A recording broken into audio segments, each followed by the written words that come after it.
আসসালামু আলাইকুম বন্ধুরা, কেমন আছেন? আশা করি ভালো আছেন। আলহামদুলিল্লাহ আমিও খুব ভালো আছি। নতুন কতগুলো বিচি লাগিয়েছি, ভেন্ডির গাছ হচ্ছে। এখানে দু একটা হয়েছে, নিচে আর একটা আছে, এটার ভিতরে এখনো হয়নি, নতুন।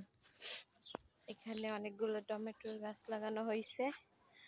দেখেন আমার গাছে একটা কত সুন্দর একটা গোলাপ ফুটছে, মাশাআল্লাহ।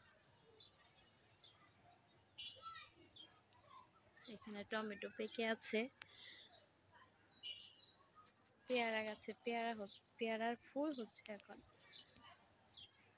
এদিকে আমার ছোট্ট করলা গাছে ফুল হয়ে গেছে, মাশাআল্লাহ। এখানে আরো ফুলের গাছ আছে, ফুল হয়ে গেছে।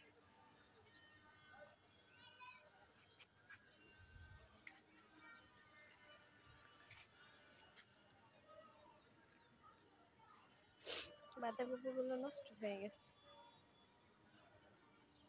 এটা কি যেন গাছ, এই অরল অরল বলে, কোন কোন জায়গায় কি বলে জানি না, আমাদের এখানে বলে অরল কালাই নাকি, অরল পাতা। জন্ডিসের জন্য এই পাতা খুবই উপকার। জন্ডিস হলে এটা রস বানিয়ে খায় সকালবেলা। এখানে কুমড়ো গাছ হইতেছে। এই তো বাগানের অবস্থা।